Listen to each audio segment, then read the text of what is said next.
Let's get one thing straight. You don't find Cicada 3301. It finds you like the digital incarnation of a migraine wrapped in a riddle wrapped in a cursed PDF file. It starts with a black image and white text. Hello, we are looking for highly intelligent individuals. Sounds like a scholarship email from Satan himself. You click, you solve, you follow the rabbit hole, and suddenly you're decoding ancient runes from obscure manuscripts and hopping between the dark web and actual physical locations in Poland. Yes.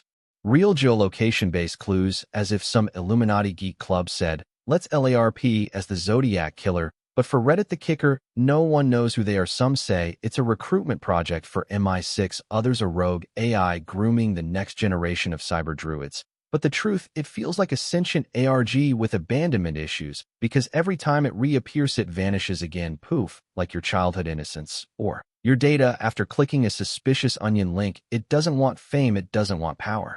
It wants you sweating at 3 a.m. with a cup of cold coffee and 47 open tabs. You don't sleep, you don't blink, you just solve. And then silence, no ending, no welcome email, just radio static, and the suspicion that maybe you passed the test by not finishing it. Maybe Cicada's final puzzle is you, your paranoia, your obsession, your descent into beautiful madness. Oh, 858 sweet digital Kafka. Imagine a concrete wall now. Imagine that wall posts a different encrypted message every single day without context or reply. That's A858, a Reddit user with the emotional range of a toaster posting long walls of hexadecimal nonsense to a subreddit titled R858D45F569BC9. It's like watching a robot write poetry for itself while trapped in a server room full of dying fans and unanswered prayers. You'd think it's a bot, but then it stops randomly for months, then suddenly, it comes back. One post, then silence, like a haunted jukebox, trying to hum Morse code. People tried to decode it. One guy allegedly cracked a message about transmissions from Earth. Another message contained a quote from 1984, and then there's the unsettling theory that the entire thing is a digital tombstone, a gravestone, with endless inscriptions, except no one knows who's buried or who's doing the engraving. And then one day, it posted a single message: we are still watching. That's when the sub turned into a digital blare. Which basement? Everyone left, mods froze it. Because when something that silent finally speaks, you listen, then you run. Let's break this down. You're on Reddit. A user named Religion of Peace dies. People mourn. Someone checks his profile. It links to an old school site called Laicity Quiet Pills, crude image host with code buried in its HTML. Hey race. Where the spaghetti spills. The site's source code had job postings, cryptic military-style language, seeking assets for overseas delivery, must speak Farsi. Suddenly, this image board smells like gun oil and state secrets. Was it a hitman for our portal? Was it just some troll LARPing with Navy SEAL fanfic? Nobody knows. But then right after the Dubai assassination of a Hamas commander, new posts appeared that mirrored logistics eerily close to what had just unfolded in real life. Coincidence? Please. You think a site named Lake City Quiet Pills, a euphemism for bullets, is running banner ads for lawn chairs. This wasn't Craigslist. This was Craigslist. If it went through Blackwater and came back with blood on its shirt, eventually the site went dark. People stopped talking, like the air got cold in the room. Maybe it's over. Maybe it was never real. Or maybe they're still hiring. This isn't just the deep web. This is the Mariana Trench of madness, the fabled Marianas web, where the usual weird internet stops and something ancient and pissed off begins. Theorists say it's 6 layers below the surface web. You need quantum computers just to access it. Not Tor, not I2P. Something beyond something the CIA whispers about in break rooms. What's in there? Oh, nothing much. Just supposedly a hyper-intelligent AI.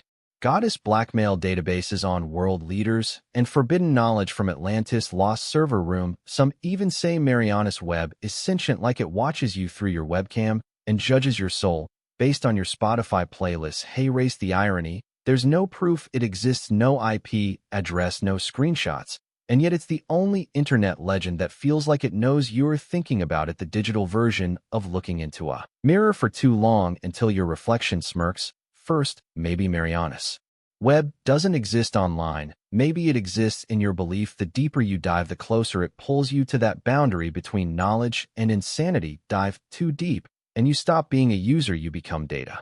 Mortis.com was less of a website and more of a digital haunted house where every door creaks for hours before showing you nothing, or worse, something you can't unsee. You clicked it, and boom, welcome to lag. Hell, the page took forever to load like the server was screaming as it woke from an ancient slumber, and when it finally loaded, monochrome layout, a cross in the corner, maybe a button, sometimes an eerie audio loop played in the background low. Glitchy like a corrupted Gregorian chant being swallowed by a dial-up modem. Every inch of that site reeked of intent to keep you there, intent to punish your curiosity, intent to show you something. If only you stared long enough, people started reverse engineering the site's architecture like it was a digital pyramid, and some found file paths with chilling names like Death Mortis Black Og and Soulsin 4404 error page, but then it vanished. No goodbye, no redirect, just digital smoke where there was once a cathedral of unease. There's this theory Mortis was an art project. Another says it was a cursed experiment in user manipulation, but my favorite that it was alive, that Mortis wanted you to look, and once enough eyes saw it, it got full-fed, satisfied, gone. But sometimes, just sometimes, the URL pings back, and when it does, your browser feels heavier, like it's dragging something behind it. Yes, it's still online. Yes, it still looks like it was made on Windows 95, and yes, it's still being maintained by the last two members of a cult whose followers, dressed in matching tracksuits, ate pudding and peacefully exited the human simulation after claiming a spaceship was hiding behind Comet Hale-Bopp. That's not a creepypasta, that's reality. The website is a pixelated ghost town of unblinking eyes, and Courier new madness frames, embedded wave files, lowers clip art of UFOs. If the 90s had a child with a doomsday prophecy, this is what it would look like. You'd think it would be dead by now, buried in the digital graveyard with Angelfire and Neopets. But no, this thing endures like the idea of Heaven's Gate never really left, just floated upward. The weirdest part, you can still email them. Real inbox, two members on Earth, two silent caretakers of the digital tomb. They don't try to recruit, they don't advertise, they're just there watching, waiting, like the site itself is still in orbit. Maybe it is the spaceship. Now maybe we're the ones who haven't boarded yet. Shay St. John is the digital equivalent of licking a 9V battery and seeing God wearing a mannequin mask. Her website, oh, it was chaos. GIFs that blinked out of sync with reality, pop-ups that refused to close, embedded videos that played backward, and in the middle of it all, Shy, a former model turned post-traumatic puppet monstrosity with a plastic face and gloves for hands. She twitched, she giggled, she repeated words until they lost all meaning. Hella, hella, hella, hella, hello. It wasn't just surreal, it was wrong, like performance art filmed inside a fever dream. Shay would dance around old hotels, muttering about the hand thing while VHS static swallowed the edges of the frame. The website amplified it with color vomit, HTML, and fonts that screamed. People assumed it was all fake, a joke, until the creator Eric Fournier died and the site crumbled. The videos scattered. The mystery didn't end because new footage leaked, new channels sprung up. Shay kept moving like she wasn't fictional, like she was digital mold spreading through the wires. The site may be gone, but if you hear a high-pitched giggle next time your Wi-Fi cuts out, don't turn around. Shay's doing the hand thing behind you.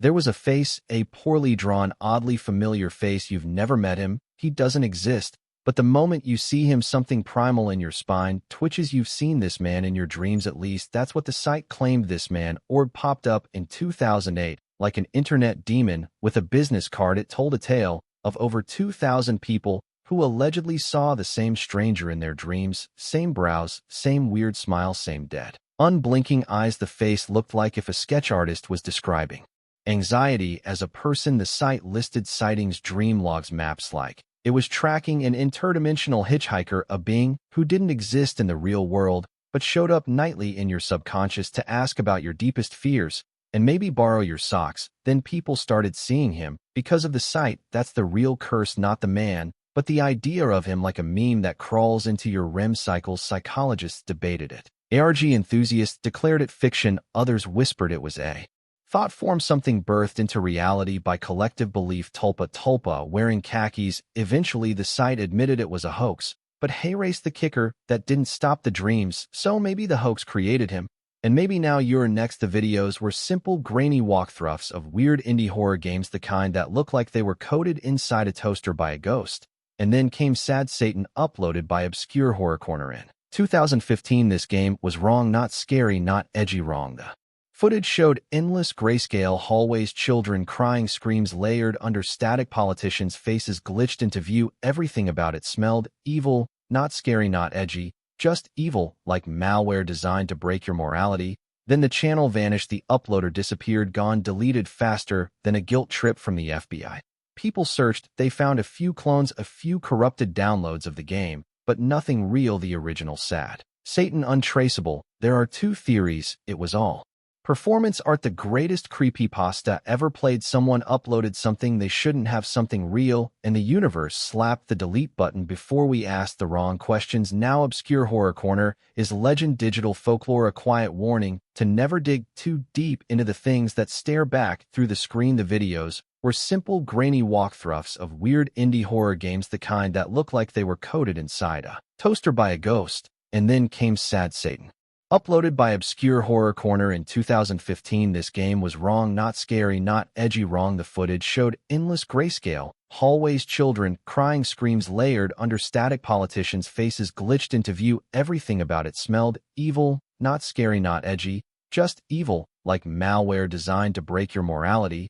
Then the channel vanished, the uploader disappeared, gone, deleted faster than a guilt trip from the FBI. People searched, they found a few clones, a few corrupted downloads of the game, but nothing real, the original Sad Satan untraceable. There are two theories, it was all performance art, the greatest creepypasta ever played. Someone uploaded something they shouldn't have, something real, and the universe slapped the delete button before we asked the wrong questions. Now Obscure Horror Corner. Is legend digital folklore a quiet warning to never dig too deep into the things that stare back through the screen? Welcome to the worst hospital wing in the multiverse. The Happy Puppet Syndrome Wiki was a treasure chest of fake syndromes written too convincingly, like the DSM got bored and decided to collaborate with Clive Barker. There was mythomorphic regression, sleep clock overlap, and the titular Happy Puppet Syndrome, a condition where sufferers lost autonomy and flailed through life with a permanent grin, like marionettes yanked by invisible wires. Reading it felt like your brain was being sanded down by invisible scalpels. The tone was clinical, too clinical. The horror wasn't in